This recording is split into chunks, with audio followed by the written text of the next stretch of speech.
बात करते हैं वैक्सीन की थोड़ी सी, क्योंकि मैं ये चाहती हूँ, क्योंकि बच्चों की डॉक्टर हूँ तो हम वैक्सीन बहुत बच्चों को लगाते हैं, तो वैक्सीन हमारे लिए हमेशा से बहुत ज़रूरी रहा है। और हम देखते हैं कि वैक्सीन लगाने से बच्चों में कितनी जानलेवा बीमारी, हमने वो सारी जानलेवा बीमारी देखी है, काली खांसी, खसरा जिसको कुकुर खांसी बोलते हैं, डिप्थीरिया जिसको काली खांसी बोलते हैं, मरते हुए देखा हमने, टेटनस मरते हुए देखा है बच्चों को उन बीमारियों से। लेकिन अभी क्या है कि हमारी सरकार जो है ना सारे टीके मुफ्त में दी। निमोनिया से मैंने कितने बच्चों को मरते हुए देखा है। तो मैं ये चाहती हूँ कि जो टीकाकरण है जैसे बाकी बच्चों के लिए होता है, हम बड़े भी उनसे सीखते हुए टीकाकरण अपना जरूर करवाएं। अभी तो बच्चों के लिए नहीं आया है, 18 साल से ऊपर के लिए, लेकिन जैसे बच्चे जो है ना वो जाते हैं टीका लगवाते हैं मुंह बना के, या जैसे भी हम जबरदस्ती उन्हें लगवाते हैं क्योंकि हम चाहते हैं कि हमारा बच्चा इन बीमारियों से बचा रहे, तो अपने बच्चे की ही खाते कि हम बचे रहें, हम उन्हें हमेशा उनके ऊपर हमारा आशीर्वाद बना रहे, हम टीकाकरण जरूर करवाएं अपना। और जो भी वैक्सीन इस समय भारत में उपलब्ध है, मैं आपको बताऊं दोनों बहुत ही अच्छी वैक्सीन है। और आप अगर सोचते हैं कि जो विदेशों में उपलब्ध है वो अच्छी होगी, तो ऐसा नहीं है। वो विदेशों के लिए बनी है, उसका टेम्परेचर, उसका मेंटेनेंस वो अलग है। हमारे देश के लिए यही वैक्सीन बनी है।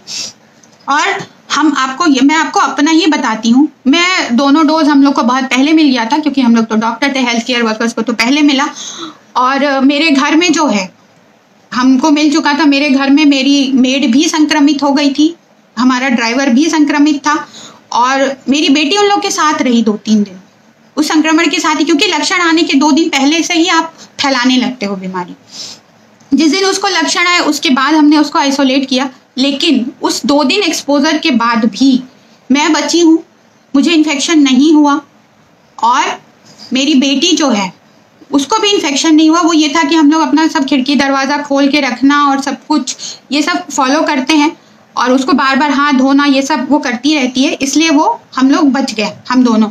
मैं आपको बताऊं, मेरे घर में बहुत सारे बुजुर्ग हैं, मेरे खुद के माता पिता, उन्होंने भी वैक्सीन ली, और बल्कि वो बहुत एक्सपोज भी हुए बीमारी के लिए, पर उन्हें कोई बीमारी नहीं हुई। तो ऐसा नहीं, अगर आपको बीमारी हो भी जाती है तो बहुत हल्की। यहाँ पे हम सब बहुत सारे डॉक्टर्स हैं जो संक्रमित हुए, लेकिन कोई गंभीर नहीं हुआ, किसी को गंभीर कोविड नहीं हुआ, किसी के फेफड़ों पे उतना असर नहीं हुआ।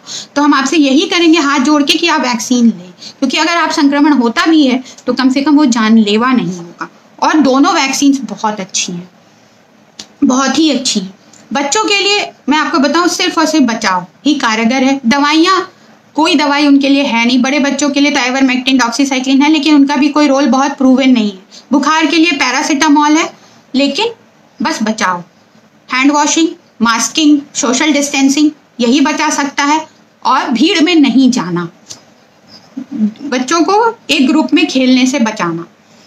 बहुत अभी मेरे पास, क्योंकि हम लोग वैक्सीन से डील करते हैं, तो ऐसे बहुत सारे पेरेंट्स के भी फ़ोन आते हैं कि बहुत सारे मुझसे पूछते हैं कि अभी तो हम बीमार हो गए थे, अब 3 महीने 4 महीने पहले बीमार हुए थे, अब हम बीमार हो चुके हैं, या हमारी इम्यूनिटी बहुत स्ट्रांग है, हमने तो अपना वो करवा के देख लिया है, एंटीबॉडी लेवल बहुत बढ़ा हुआ है, तो क्या मैं वैक्सीन लगवाऊं? मेरा जवाब है हाँ। अगर आप वैक्सीनेटेड नहीं हैं और 2 महीने पहले तक आपको कोई कोविड की बीमारी नहीं थी, तो आप वैक्सीन जरूर लगवाएं। जो बीमार थे, संक्रमित हुए थे, वो 2 महीने के बाद वैक्सीन लेंगे, सिम्टम आने के 2 महीने के बाद।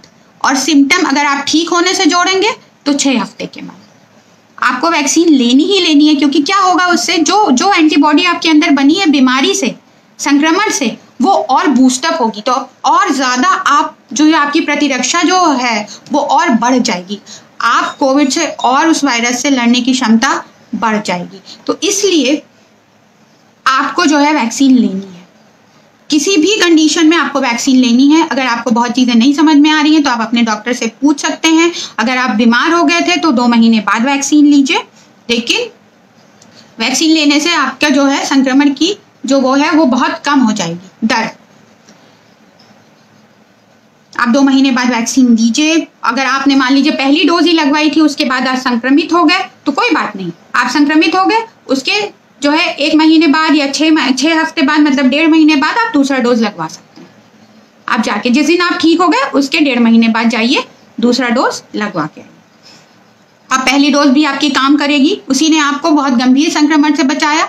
दूसरी डोज आप और लगवा लेंगे 6 हफ्ते बाद तो आप और बचे रहेंगे संक्रमण से। ये कह रहे हैं आजकल बहुत सारे स्ट्रेन्स आ गए हैं कोरोना वायरस के, बहुत स्ट्रेन्स आ गए हैं, बहुत लोग गुमराह कर रहे हैं कि क्या एक ही स्ट्रेन से बच सकते हैं एक वैक्सीन से। ऐसा नहीं है, वैक्सीन सारे स्ट्रेन से आपको बचाएगी, सारे स्ट्रेन्स जो इस समय है। तो आप सारे स्ट्रेन्स जो है आप जो है से बच सकते हैं, इसलिए वैक्सीन प्लीज लगवाइए, ठीक है। और वैक्सीन लगवाने के कम से कम मान के चलिए कि 2 हफ्ते के बाद से आपकी प्रतिरक्षा जो है वो उसके लिए जो है स्ट्रांग हो पाएगी, काम करेगी। तो 2 हफ्ते तक आप अभी भी जो है उससे बचे नहीं है, इसलिए 2 हफ्ते तक आपको सारे प्रिकॉशंस फॉलो करना है, इवन उसके बाद भी फॉलो करना है आपको। तो मास्क लगाना, सोशल डिस्टेंसिंग करना, ये हाथ धोना बहुत जरूरी है, लेकिन वैक्सीन लगवाना उतना ही जरूरी है, उससे भी ज्यादा जरूरी है, आप मान के चलिए। अगर मान लीजिए कि कभी कभी कोई माता पिता मुझसे पूछते हैं कि बच्चे को बुखार आ रहा है, आप बताइए कोविड हो सकता है क्या, तो मैं ये नहीं आपको बता सकती हूँ कि ये कोविड हो सकता है कि नहीं। लेकिन इस पेंडेमिक में अगर आपके बच्चे को बुखार आया है तो डेफिनेटली कोविड होगा, आपको टेस्ट करा के ही पता चल सकता है कि वो कोविड है कि नहीं है।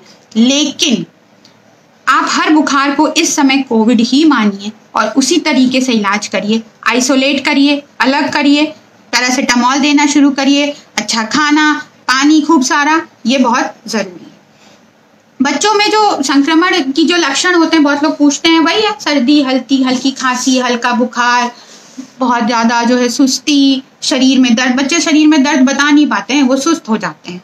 तो उनमें देखिए आपको ये चीज मैंने आपको बताया ना कि सबसे ज्यादा चिड़चिड़ापन और सुस्ती पे ज्यादा ध्यान देना है। अगर आपका बच्चा चिड़चिड़ा हो रहा है या सुस्त हो रहा है तो इसका मतलब कि वो बीमार है।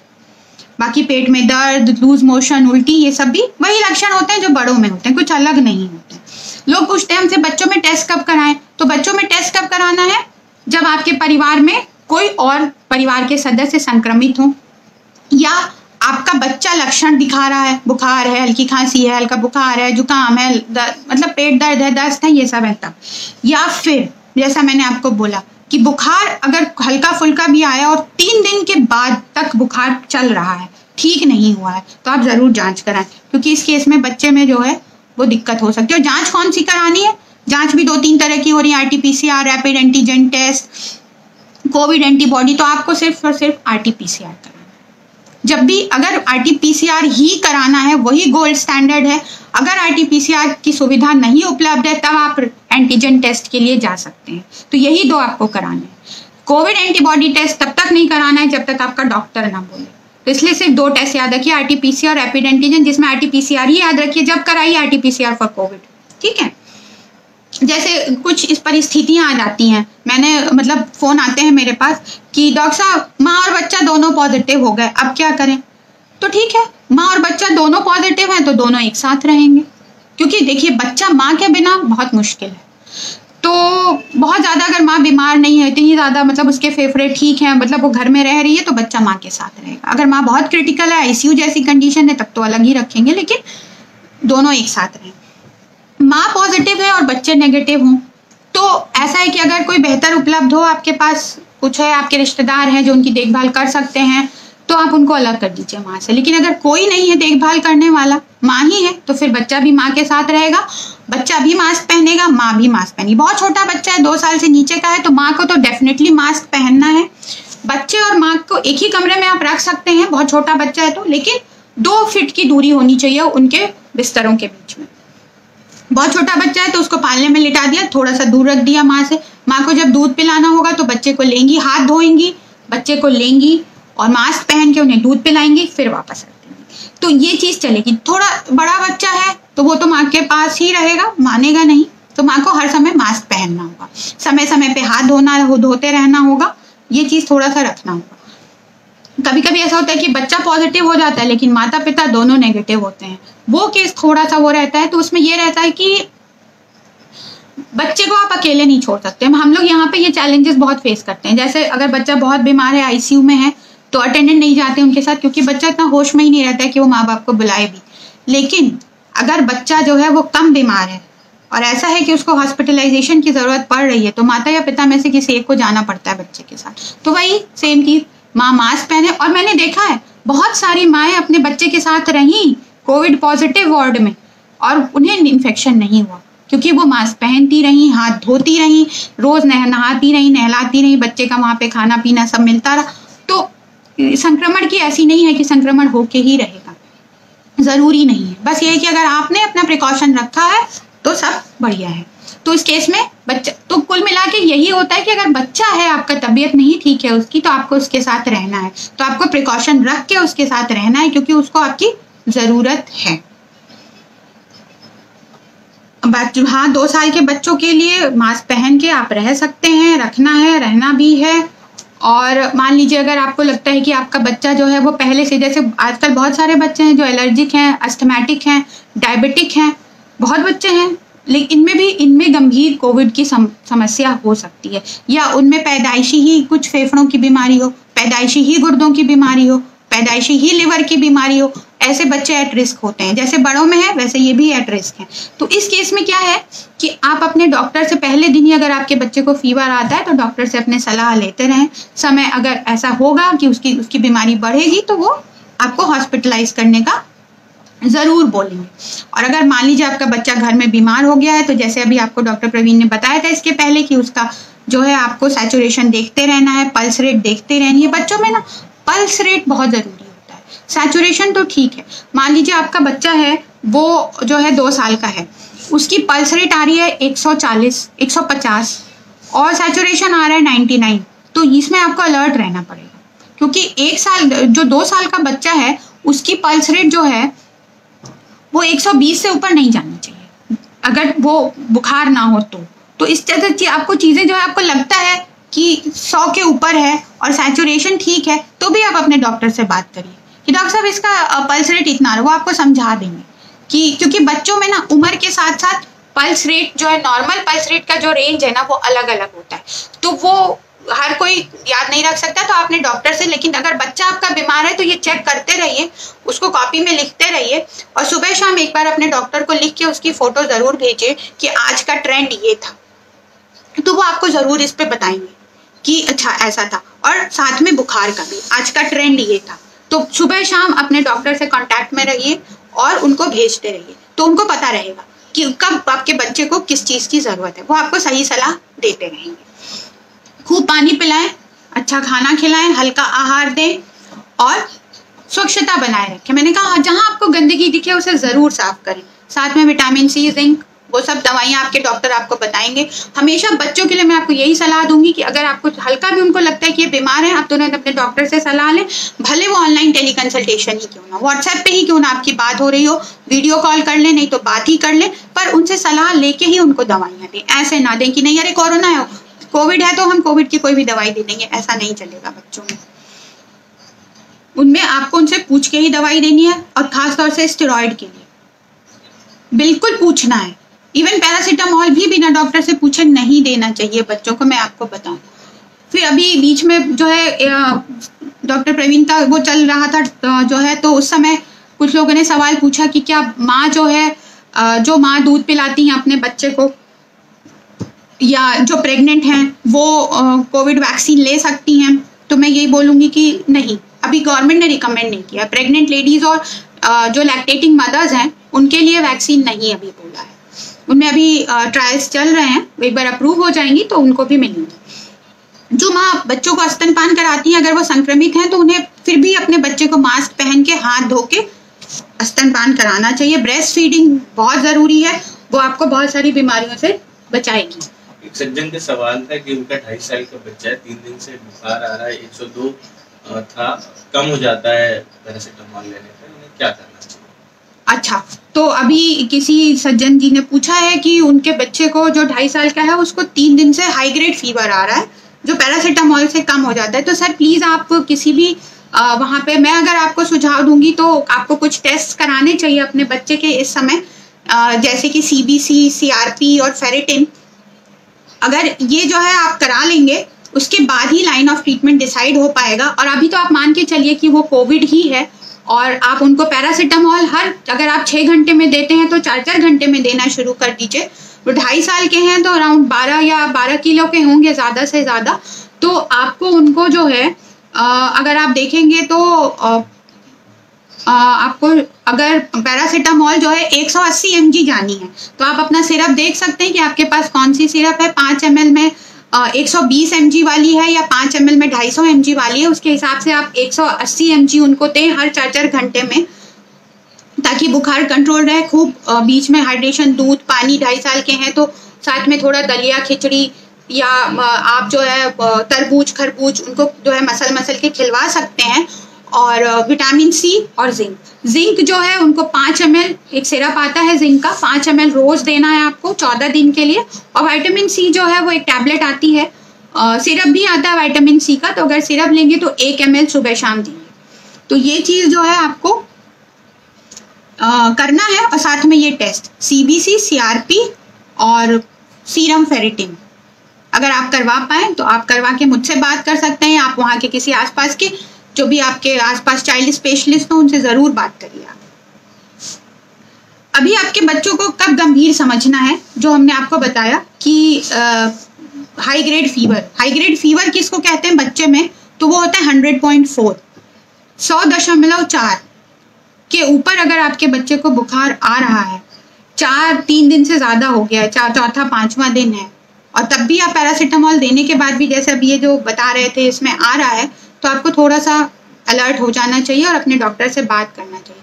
बच्चा मुंह से नहीं खा रहा है, जब उसका बुखार उतर रहा है तब वो उस ड्यूरेशन में भी मुंह से नहीं खा रहा है, तो आपको थोड़ा सा, या कम खा रहा है, बहुत कम, तो आपको ध्यान रखना है। या सुस्ती आ रही है उसको, बुखार जैसे क्या होता है ना कि बच्चों को बुखार आता है ना, तो बुखार जितने टाइम रहेगा उतने टाइम वो सुस्त रहेंगे, सोते रहेंगे। जैसे ही बुखार उतरा, आपने दवाई दी, वो खेलना शुरू कर देंगे। तो अगर बच्चा उसके बाद भी सुस्त है, बुखार उतरने के बाद भी सुस्त है, तो आपको देखना पड़ेगा कि ये जो है एक गंभीर लक्षण है।